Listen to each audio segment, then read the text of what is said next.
Moments of Inspiration with Mandla Mkhwebane on Zoe Live Radio. The Abundant Life Experience.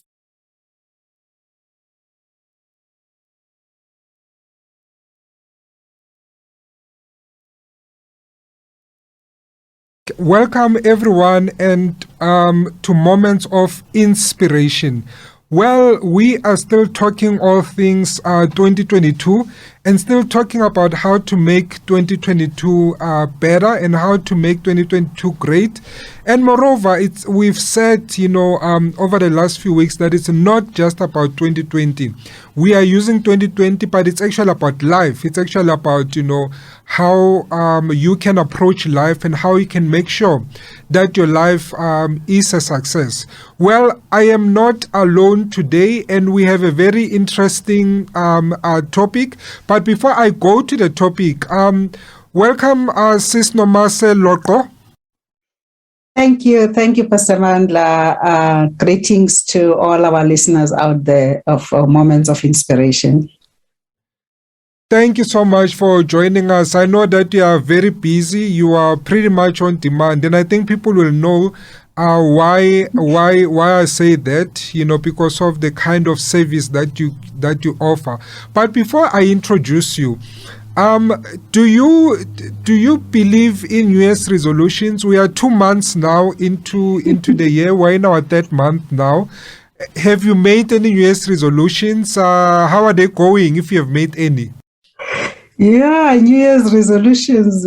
For me, I do set intentions, but I tend to be an outlier. The moment it's a public declaration, a topic is made, then I immediately step out of it.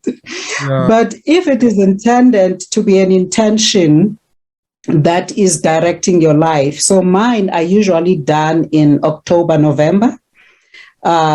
Generally where I'm reviewing what happened in that year and therefore what can I refocus on. And the other way that I have my resolution is if an event happens that distracts me, then I will set new intentions because now I need to change direction. So I think New Year's resolutions, they have an intended purpose. I support them. We need direction. Awesome. I think one person said, I think I might have seen this on social media. One person said that they actually see the value of actually, because imagine if life was just a straight line and it was like, there's no start, there's no finish. So a new year almost gives you that opportunity, to close the season and to start the new season afresh, Absolutely, I agree with you. It gives you that focus. It gives you the commitment, helps you to establish discipline. And something divine happens when you set intentions, I must say that. But they have to be town-bound. They have to be realistic because it's just like a carrot seed. When you plant it, it knows that in 19 days, I'm out of here. Exactly. So that's what resolutions, if we set them with intentions, that's what they give us. Yeah. No, definitely. I support them. For me, it's not even about resolutions. It's about setting goals and just making sure that you've got something to aim for, because if you aim for nothing, you are going to hit nothing, So, yeah. With those words, welcome. It's the first time that you are here on Moments of Inspiration. Thank you so much, once again for joining us. For those who have never met Sis Nomase, let me just maybe give you a brief background, although she will go into the detail herself. So, Sis Nomase, she's a former banker that is now an executive coach. Very interesting transition. Whether it's one-to-one or groups or teams, she does it all. And I really like something that I also saw in her profile, that she does coaching in English and Xhosa. I've never seen someone actually putting that, and it will be interesting to understand that. But before we do that, so she specializes in helping professionals transition from functional management to strategic roles. I mean, as you know, that transition is always difficult. And Nomas is passionate about helping women, especially in leadership roles, as they navigate through cultural beliefs and corporate expectations and all that jungle that that women have to. Yeah, so let's talk about this transition. In fact, let's talk about the inclusion, the fact that you felt the need to say that you also coach in isiXhosa. Yes. So for me, it was important that I say that because coaching is not a really popular intervention amongst our people. Coaching and all the other interventions that are to do with the mind, that they don't really have they're not really visible to us. So I thought I'm Xhosa, I'm born and bred as a Xhosa woman. So I think I needed to put that in there, that coaching is not just an English thing. It's about an intervention that can meet anybody at whatever level they're at. I've just niched myself based on my experiences and based on what's calling my purpose to who should I coach. Otherwise, I can coach anybody. But I think it's important because I'm finding that sometimes when professionals choose me, they will say, we've been given coaches, but I just want somebody that I can relate to. Nice. So now language is one of those things that creates that comfort that I can relate to this person if I am of that same maybe Nguni or whatever the case may be. Yeah. No, definitely. I really love that. We'll talk more about that. I think when you start talking a little bit more about coaching. But I'm interested to understand, in terms of your career, we love profiling careers here, at Moments of Inspiration, because we believe that as we talk, someone is seeing themselves, through you. So we love talking about careers. So maybe just take us through a little bit in terms of, your life as a former banker and now transitioning towards, coaching. Yes, so I'm born and bred in what used to be called Transkei. I come from the Eastern Cape, but I'm sure a lot of people don't even remember Transkei.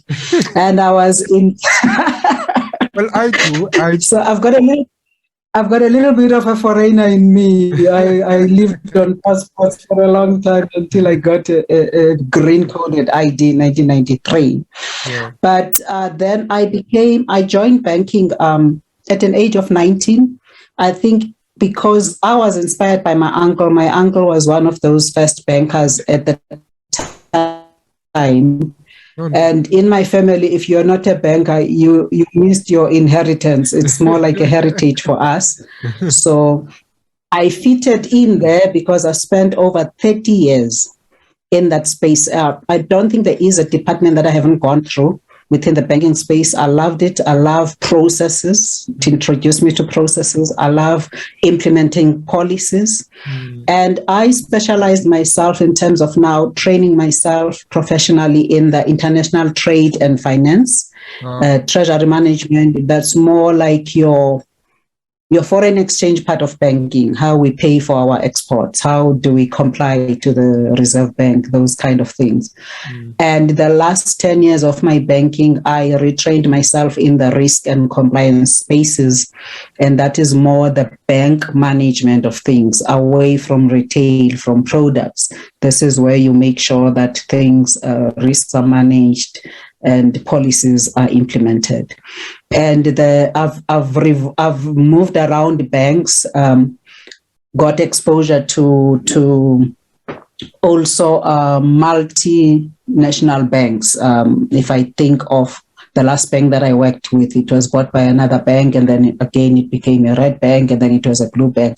So I've come full circle in that space. Yeah. So transitioning into coaching, I think what happened, I can look at banking as my professional career, but then I retrained myself vocationally when I realized that I'm getting stuck.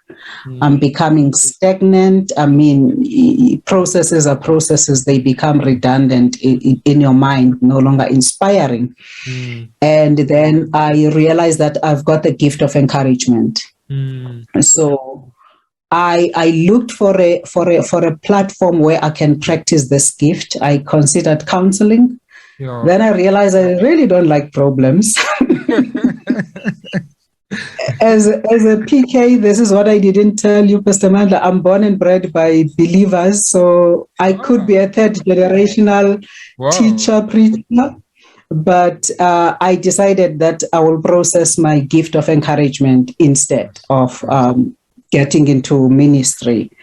And that's where coaching gives me that platform to express my gift of encouragement, to be able to package that gift in a professional way that will make it attractive to people, because I could just be seeing potential on people and not have permission to speak in their lives, because who am I? I can be telling you, wow, Pastor Mandla, you can do this. Why are you not doing this? But tomorrow I'm not going to have access to you. So this is how it came together. So the banking part of it, the professional part of my experience is what gives credibility to my coaching, because coaching is still a not known intervention. Although we get trained, we get all the accreditations, but you'll find that people will be more attracted to your experiences in the jungle or in the marketplace. Yeah. No, that's true. So I guess it's you're almost using like your experience, and then you are kind of like combining with how you're trained professionally and to deliver, that coaching, especially I'm assuming to professionals. Yes, definitely. Yeah. Definitely. Okay. No, that's awesome. So, do you have any formal qualifications? Like what? Like I had some words that that we never used to hear back then, when we only used to have teacher, doctor, lawyer. International trade market. I'm like, so diversity of careers.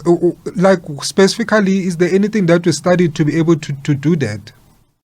In the banking space, yes. So for international trade and finance, you actually do study a diploma called International Trade and Finance. It's called Treasury Management and International Trade.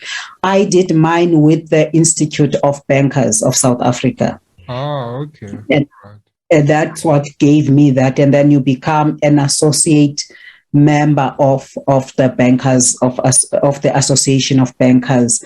And then I did the Bachelor's of Technology in Banking after completing a series of all the junior degrees in banking. So I did that. And then in the risk space as well, with the University of Johannesburg, I did a compliance management, a variety of all those compliance, post-grad compliance courses with the University of Johannesburg.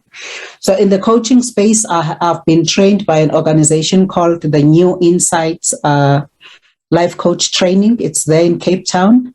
I acquired 2 qualifications from that institution. Nice. We also do what we call continuous professional development as coaches. We also get credentialed by coaching regulators. So I'm a senior professional coach with Comensa, which is the coaching and mentorship of South Africa.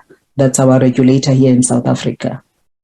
Wow, that's great. It's actually very encouraging to hear that the coaching space, it's there's some sort of regulation. There's also some form of some sort of training that actually people get into, so that people don't just jump in, and then they say they want to be coaches. So I really love that. And really, I mean, listening to you, your life is a testament of lifelong learning, and it's really great and encouraging. And this is something that we really encourage here on Moments of Inspiration, for people to really develop themselves and to make everything, necessary to make sure that they develop themselves. So I really love that. Thank you for sharing that story.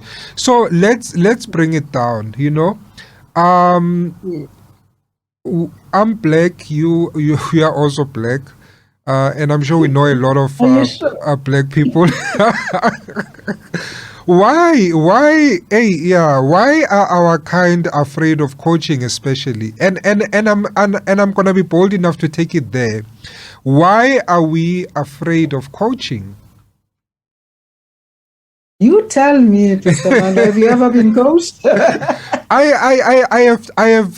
have opened myself up to coaching. So yes, I actually have. Yeah. Good.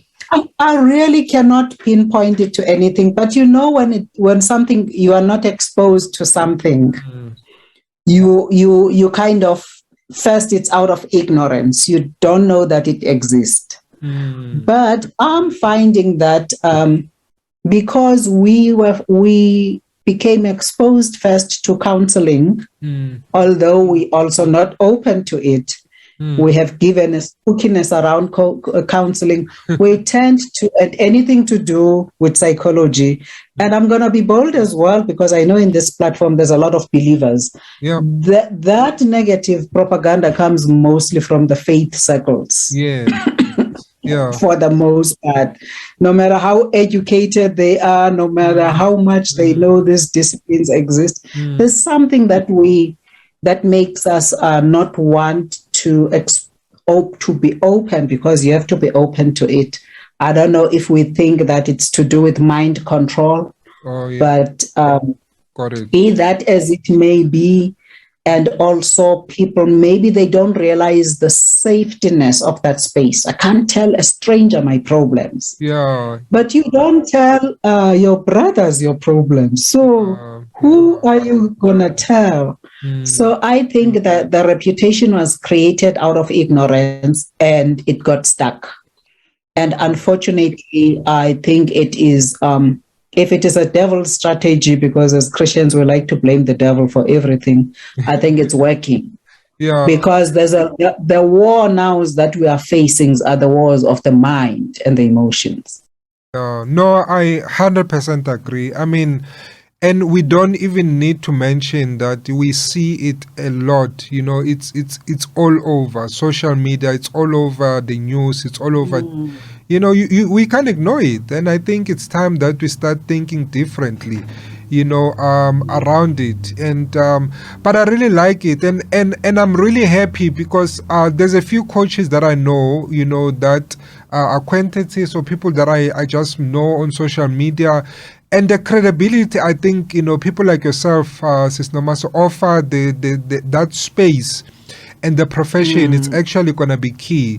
But you spoke something earlier about the fact that maybe ignorance also plays a role. Because I have to admit that the only coaches that I knew about, growing up were soccer coaches and sports coaches, and I'm like, why do you need one-to-one coaching? What for? I mean, I'm not a Messi or Ronaldo.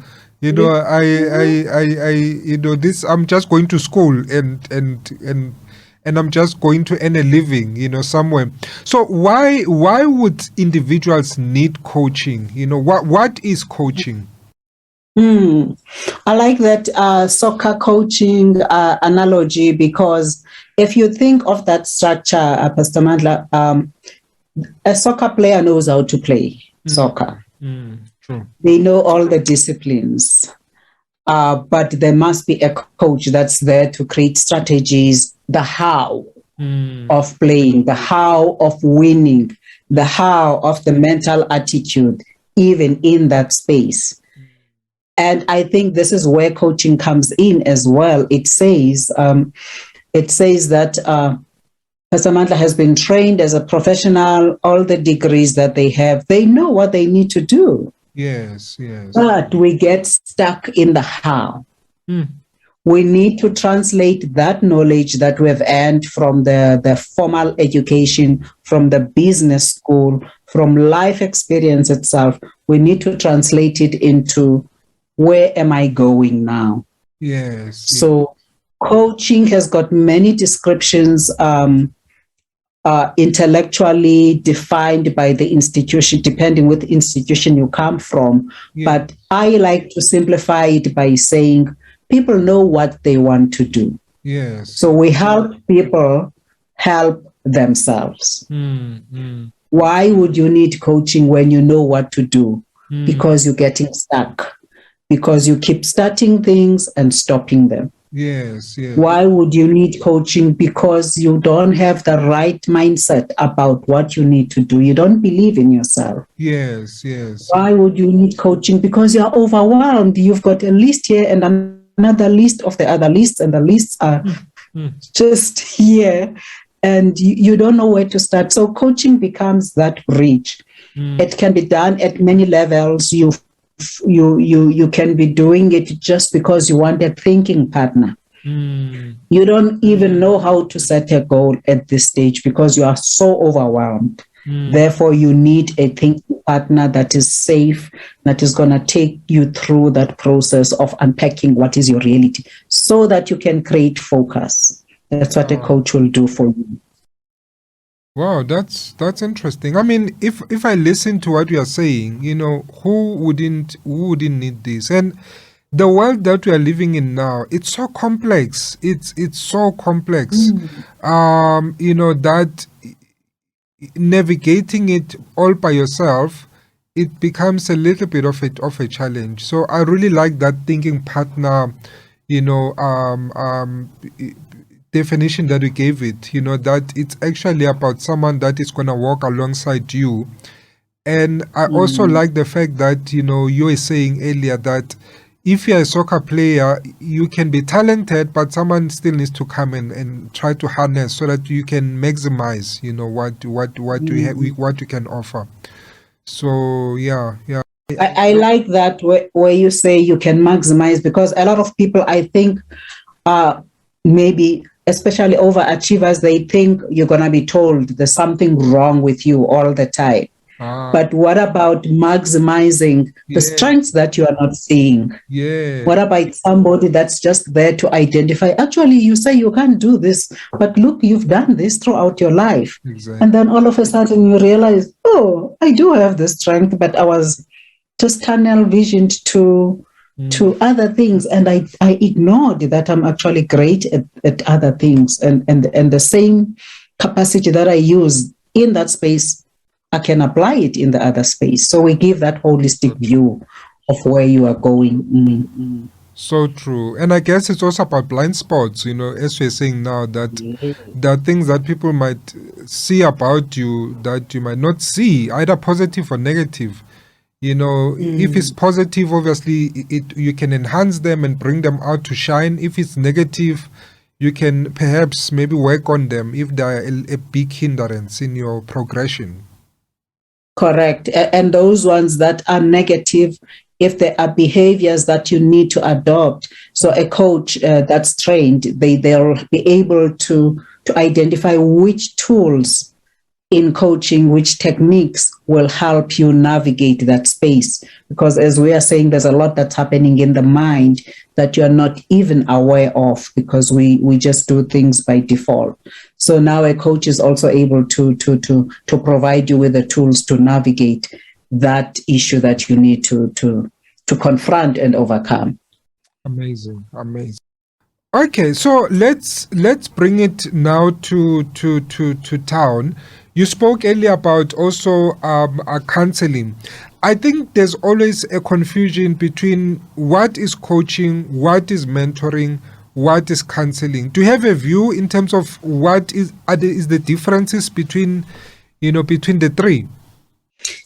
Yes, certainly there is, and that's the first question that a coach needs to answer as soon as somebody indicates an interest into a coaching conversation, to explain what is coaching, what is mentorship.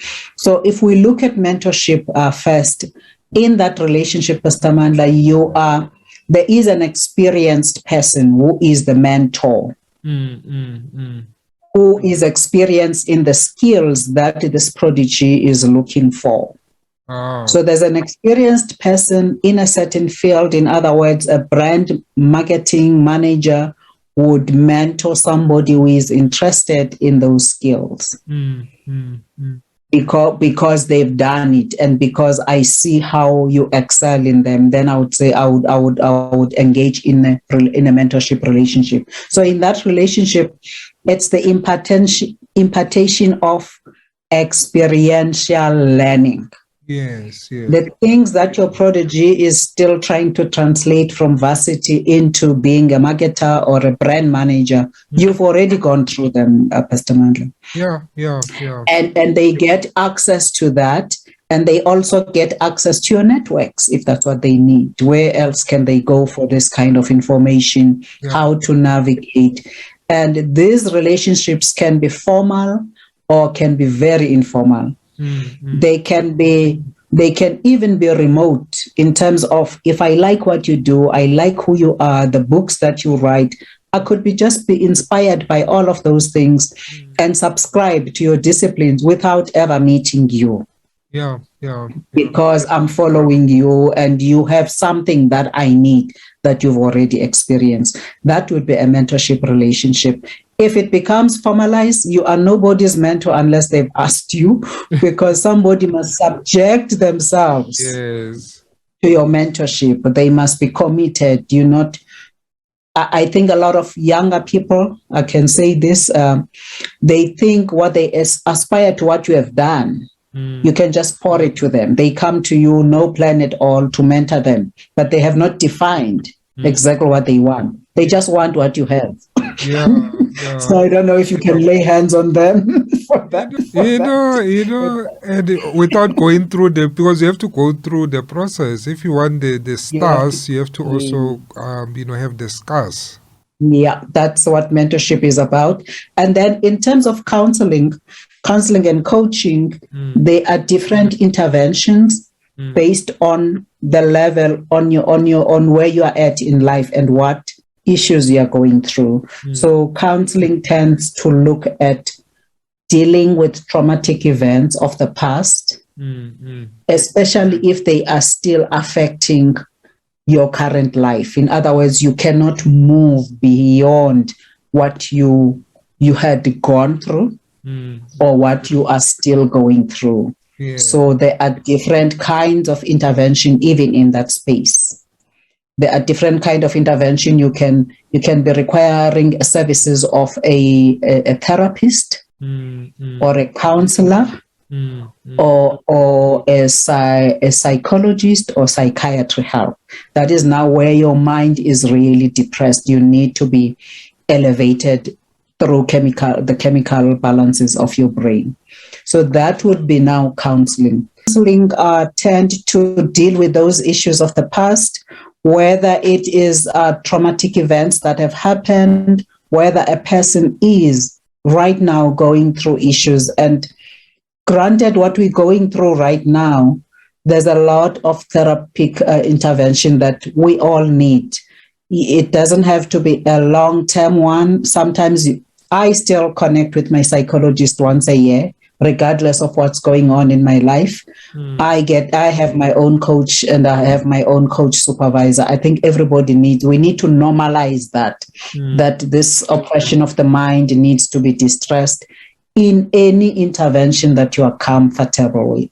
And counseling is one of those interventions, and it can also be called therapy. Coaching works well with people that are mentally okay. You are stable. We all as mentally okay as we can be. Every day we are faced with stress, but we have the resilience to overcome the stress. So it's not to say there is ever a time where you're not going through. I mean, we've been promised these trials and tribulations. So we're all going through things. We are always overcoming. So coaching comes in then as that platform that gives you a process to process the things that you're going through, taking you from one level to the next level that you would have defined for yourself. So coaching comes to just help you set up your goals, help you identify those limiting beliefs, those tripping hazards. It helps you with that thinking partner, with that space of reflecting, of coming back to reflect on issues that you can't discuss with your partner, issues that you can't discuss professionally, because let's be honest, up there, the higher the levels of professionalism, the lonesome it becomes. And these leaders, they need people to talk to. True. Without the fear of being undermined, because most leaders think they have to know it all. Come to this place to reflect, to say, I made a mess of things. How, let's distress that before it becomes a counseling issue, because I think we end up in that space or refusing to get into that space because we've allowed a lot of accumulation of all the self-condemnation that we go through. So coaching helps with those kind of intervention. It's very difficult to define it in one word because it is in itself a process of identifying limiting beliefs, of taking the required actions that need to be taken, of redefining your goals, of aligning to your purpose even. I can talk the whole day about coaching, so if you don't stop me, you're telling. The passion, it's translatable. So I mean, we really appreciate it. That's why we are asking you, because I know that this is a space that you are really passionate about. And it's the space that you've really, walked the path. So I really like the fact that you also practice what you preach, in a sense that you also, have a coach, and you also get help like that. Because the more I hear about coaching and the more I understand about coaching, is the more I feel that perhaps everyone should have a coach. One way or the other. Yes. Definitely. Yeah. So let's talk about success, because here at Moments of Inspiration, we are all about success, and I think you might have touched on some of these points. So, is there a definition of success through the lens of coaching, or is there something like that, or is success, or is there a way that as a coach you define success a little bit differently, versus maybe what the conventional definition is?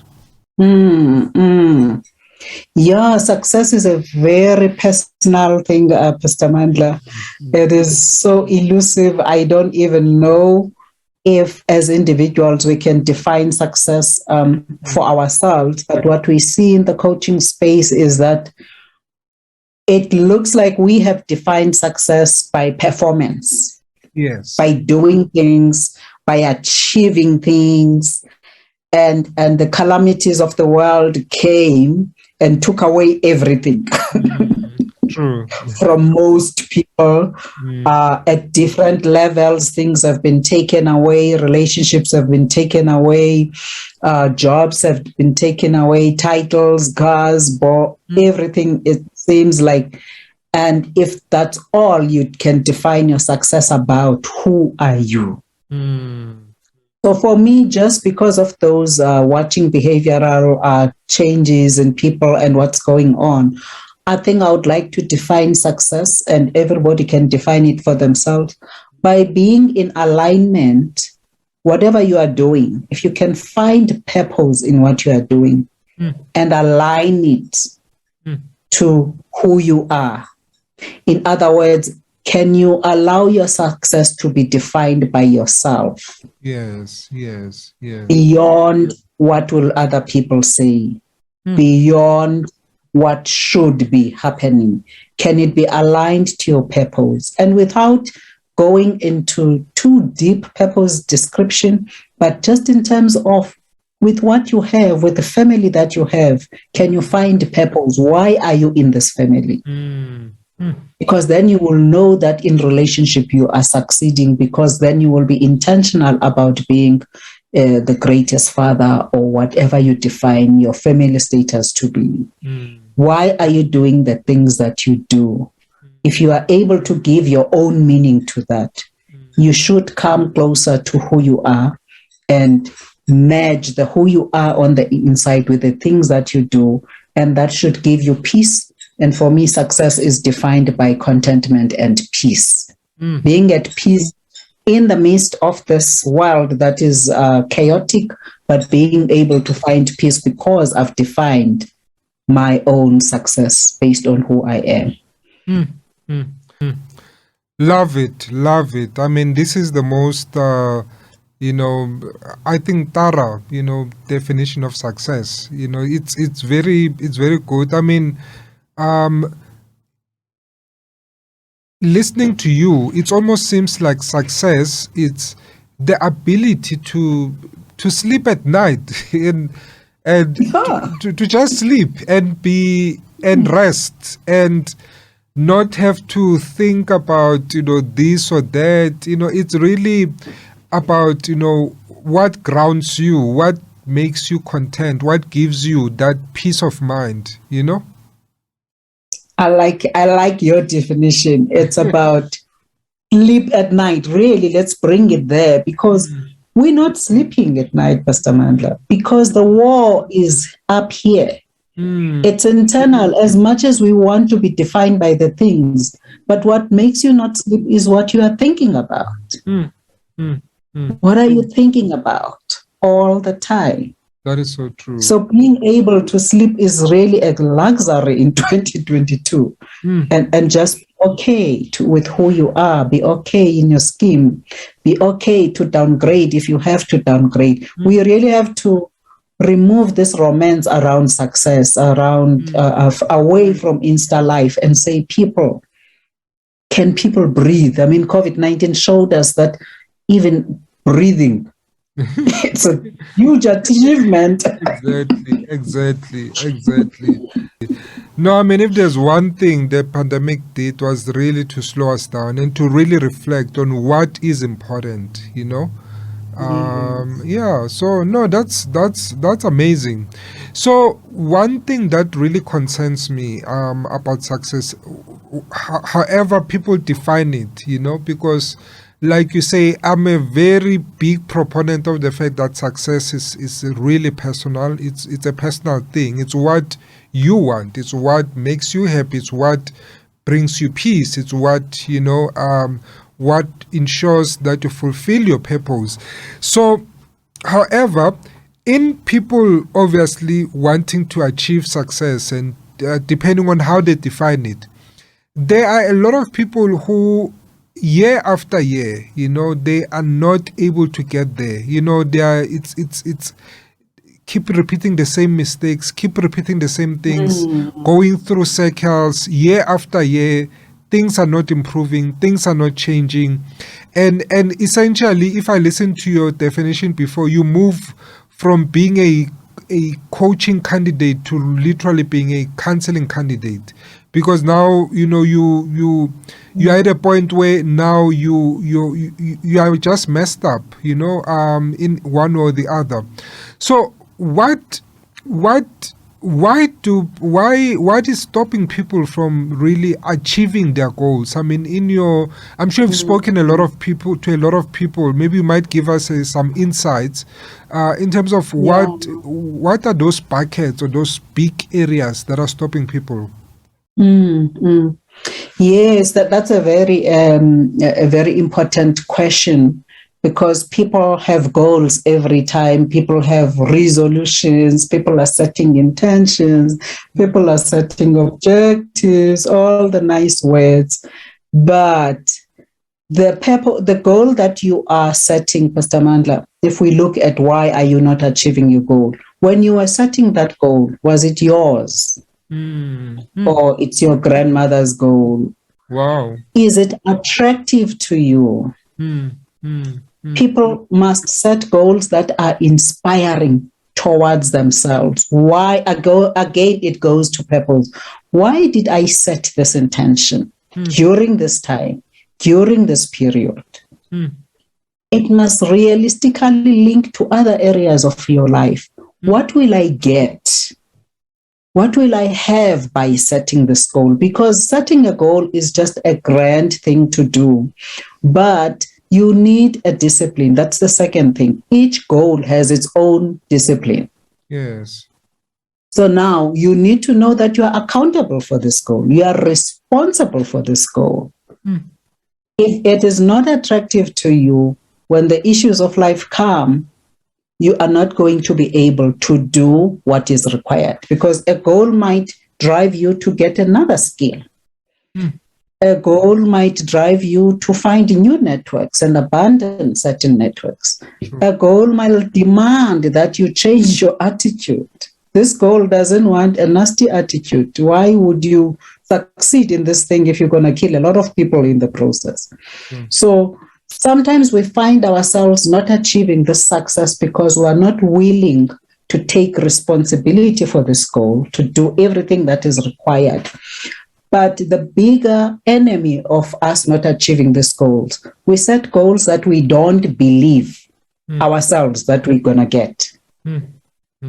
Why is belief important in setting your intentions? It's because beliefs, they become self-fulfilling. There's a saying that says whether you believe you can do something or not, you are right. Exactly. So as I'm setting this goal, the way I have to make it so attractive that I must believe in it. I must already anticipate it to happen. And faith people should be excellent in this, in creating those hopeful expectations. Because if you set a goal and you don't believe in it, then you need to process those limiting beliefs. And have somebody help you find the empowering beliefs about yourself achieving that goal. Can you see this goal with clarity? I have a model that I call a belief becomes a self-fulfilling prophecy. In summary, if I believe I can do this thing, I'm going to expect it to happen. If I'm expecting it to happen, I'm hopeful, I'm vibey about it, my behavior is self-motivating. I'm showing up differently as somebody who's expecting this thing to happen, regardless of the things that are happening. And then the outcomes will validate. That's how the self-fulfilling comes through, because then it becomes a virtuous cycle now. Now my confidence is on high. But the opposite is true. If I don't believe it, my outcomes will look like my expectations. If I had negative expectations, I was anxious, I'm going to show up as an anxious person. I'm going to show up stressed. I'm going to show up angry. I'm going to show up as a victim. So those three components of setting your goal and making it attractive for you, and knowing that you are responsible for your goal and you have to do what it takes, you have to adhere to the disciplines that are required in that goal. And then that you can also identify your limiting beliefs, if there are any. Wow. I think those things would assist us in getting closer and or closer to achieving our goals. Let's set realistic goals, but don't ignore your environment. It doesn't help you performing high, getting those cars, and you don't have a peace of mind, and relationships are suffering. That is not success. Yeah. No, that's true. Yeah, I mean, success, I think it's really holistic, you know. Unfortunately, you know, people have made sacrifices, they've made decisions in terms of what success for them looks like. But like again, you say, you know, who is behind that drive, that goal, that by hook or by crook, we are going to do it, regardless of how many dead bodies we are leaving behind, you know. We are just going to do, you are going to do it. And we see it a lot actually in corporate world, whereby, you know, even for us as black people, there's that element, you know, Ubuntu, like just to be nice and just to be, you know, just to put yourself in someone's shoes. But because you are striving towards this goal of success and you behave in such a way that does not represent us as a people at all. Yeah. And it leaves you with that bad taste. You people define you by all the wealth that they see or whatever trimmings they attach to success. But you are a very unhappy person. You're like miserable. Your health is suffering. You get home, you kick the dog, everybody runs away from you. But when we're looking at you, we're like, wow, this person has arrived. But there is no arrival. I think the season we're in now is saying we need to do things from the inside out. Exactly. And in this process, we don't have this language in the professional spaces, and it needs to come in, the humility, but relationships are not spoken about in the workplaces. And yet we are doing stakeholder management every day. You are managing teams, you belong to peers, you are attending meetings, but we don't want to talk about how important it is to have that capacity of self-awareness, awareness of others, social awareness. All these are nice awarenesses. In reality, all they mean is Ubuntu. I can succeed if Mandla succeed, if so-and-so succeed. That's where our success lies, is in the success of all of us doing our best in every circumstance. No, I definitely agree. So now, people are looking for success, regardless whether it's the motivations are good or not. People do want to succeed. So how can coaching unlock that tap of success? How can coaching assist people in really, regardless of what their goals are, but to help them to achieve those goals? I think that process, how it helps us, because remember, I know where I want to go, but then with a coach on my side, I have an accountability partner. Yeah. I have that space to come back and reflect, and therefore somebody will identify this blind spot, and I will be free to say, these are the things that I keep getting stuck to. Whenever I try to do this, we've got many practical tools that will be relevant to your situation. I mean, starting with assessment tools that have become so easy to do now online. Identifying what are those major thoughts that normally hijack you, that make you fearful, that make you show up in a way that is not maximizing your team performance. And you have a safe space to reflect on those things, because you don't want to be seen to be weak in front of your team, which is where humility comes in. And we have to know that we don't have it all. But until then, you have a space when you are coaching to come and distress all those things and be equipped on how you show up differently. Coaching will help you as well to think differently about yourself, to think differently about other people and the circumstances around you. Instead of always thinking about how bad situations are. I always say that in our minds, it's as if we've got this inbuilt judge that has a boardroom there. In this boardroom, you want to control things. There's a voice that wants to control. There's a voice that wants to be perfect. There's a voice that wants to know it all. And all of this noise is crippling. But in the same boardroom of your mind, there's that wise you that's not talking, that's quiet, that knows these things. And when you access that wisdom, empathy, you become curious about things, you become excited about things, you have a lot of empathy for yourself and others. You also have laser focus when you can calm yourself down. And I see coaching as that platform that helps you to come back to yourself. In my language, you say, you need to. Yeah.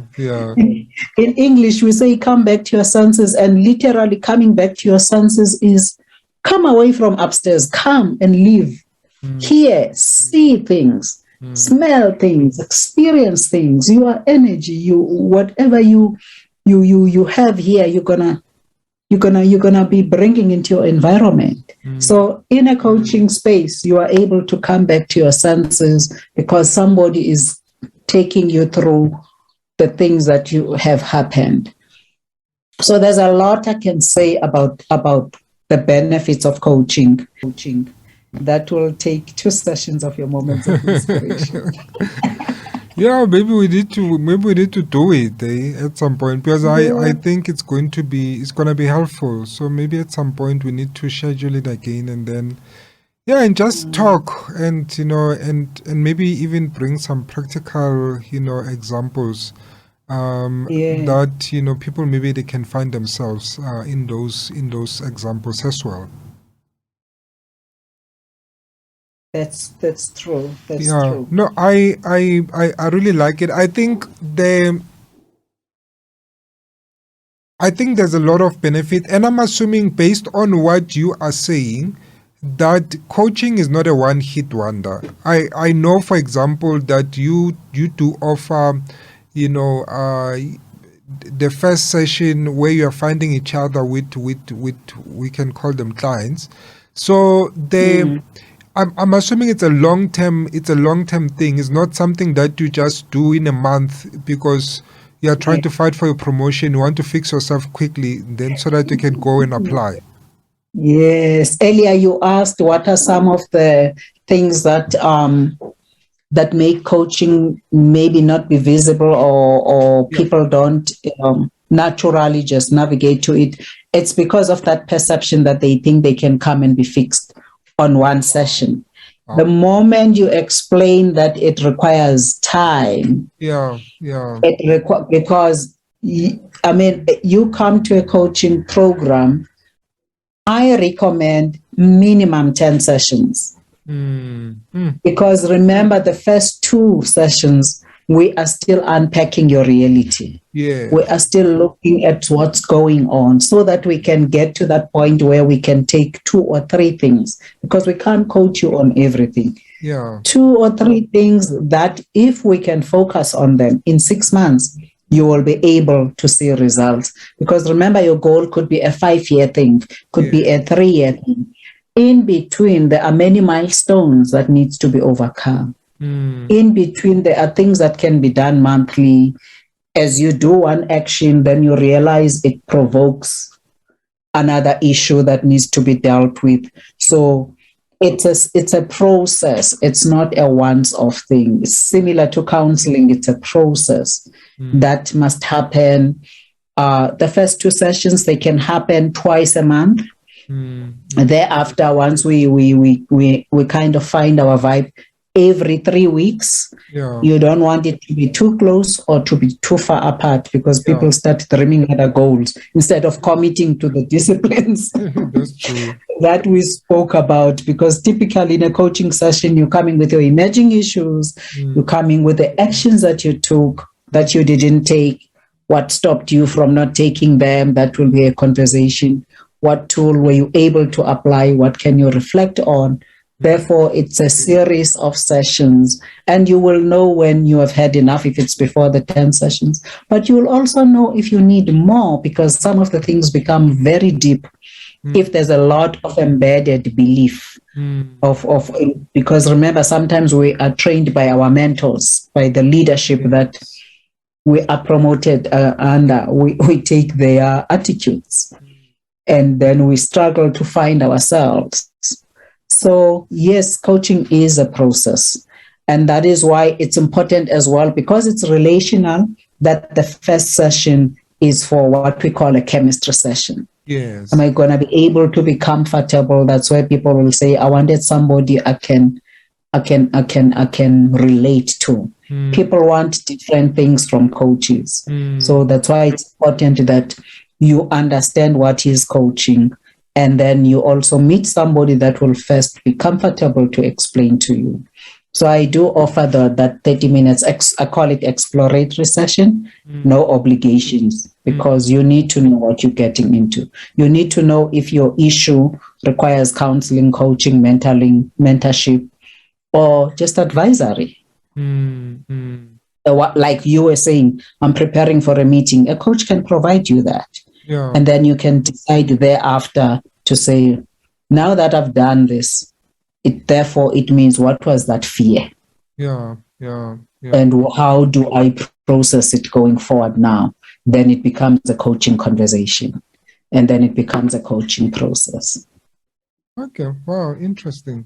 No, I So it's an investment that you make towards yourself. yes, exactly. Maybe what I want to say to the professionals out there, you already have so many qualifications. Maybe the next qualification you need is an investment on uncovering yourself so that you can interpret everything else you have learned. I know you have an MBA. What else are you going to look for? You're going to look for a PhD, but you still have to apply this knowledge. You still have to integrate it with your heart, with who you are. It needs to come from the head to the heart and then give you that intuition will kick in for you to act. So maybe the next intervention that our listeners need right now in their career is about finding themselves. Yeah. You know what? I think so too. I really think so too. I think that this is something that we need to embrace, and really think about, in terms of, I mean, for example, I looking back in my career, I think I would have benefited a lot if I had a coach much earlier in my career. So I think, it's important, I think it's important. So having said that, one of the things that I've always struggled with is that it's coaching accessible, and that's why I asked you earlier about the fact that you deliberately include that you also do Xhosa coaching. So do you find that things are changing? Are they fast enough? Are they changing fast? Is it really at the sectors of society where coaching is completely inaccessible? Definitely, I can say that there are sectors of society where it's completely not accessible. Not for lack of coaches. Probably we need to, us as coaches, we have the responsibility, especially Black coaches, to talk about it, to introduce it to people. In the professional space, I'm seeing that now. Remember, coaching has always been there to people that are not our color, and they were always being coached. In the professional spaces, I can see now we are starting to bring it down because we always used to sponsor. I mean, in the professional spaces, organizations do offer this as a leadership tool, and they pay mega bucks for it. But they tended to concentrate on the last line of leadership.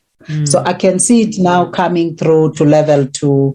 I can see group coaching surfacing to functional management, to supervisor. So there are different now modalities to deliver it in the professional space, even to the lower levels.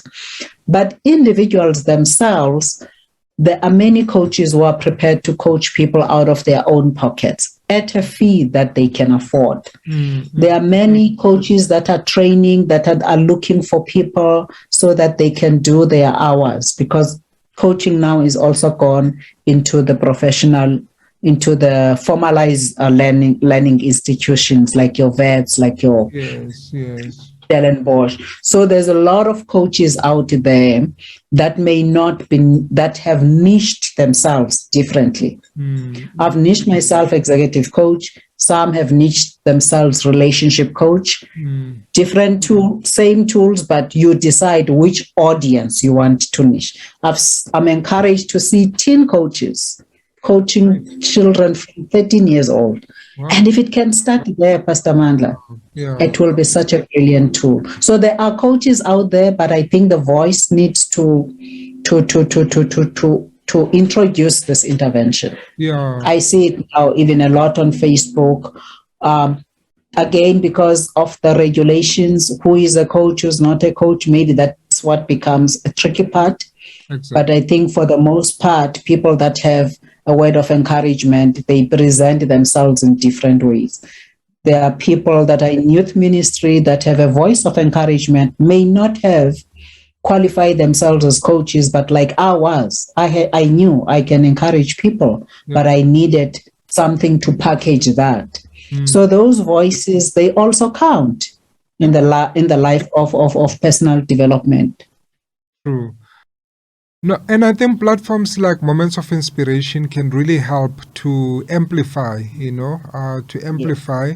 and to try to really get the word out of there. I really hope that after this session, that, after viewers and listeners, that people maybe might start at least making inquiries. Doesn't have to be you. I know that you are not all about that.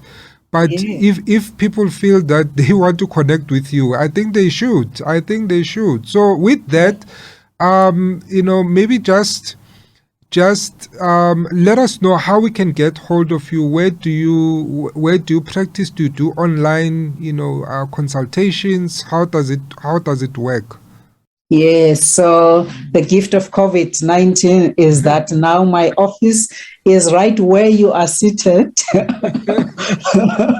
Awesome. As long as you have a Zoom connection, I encourage the listeners of this show, Pastor Mandla, with your permission, they can WhatsApp me moments of inspiration and book themselves a 30-minute, no obligations exploratory session.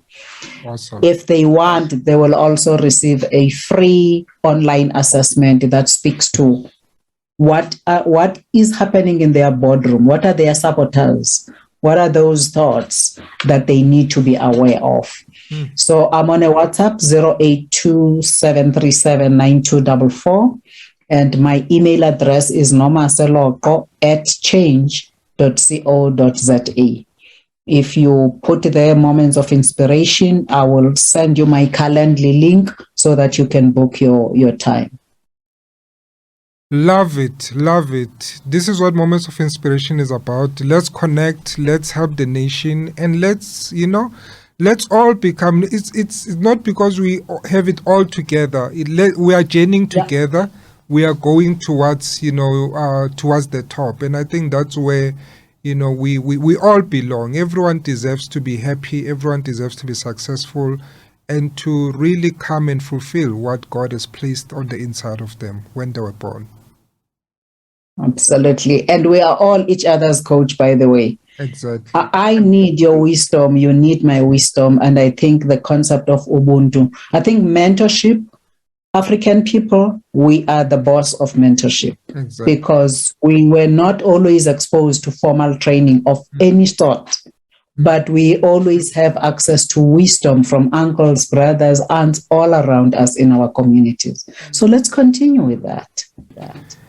For sure. Thank you so much, Sis Nomase. You've really been generous with your time and also with your experience and knowledge. Much appreciated. Let's do this again. I think there's a lot that we still need to unpack. And God bless you. Thank you so much for coming through, and may your business and everything that you do, prosper. Thank you, and have a blessed day to you too, Pastor Mandla, and the listeners out there. Thank you for having me. Well, that's it on Moments of Inspiration. Thank you for joining us. Join us again next episode for more insights around, success. Thank you. God bless. Don't forget to comment. Let us know that you are listening, engage with us, and that you are watching. Thank you.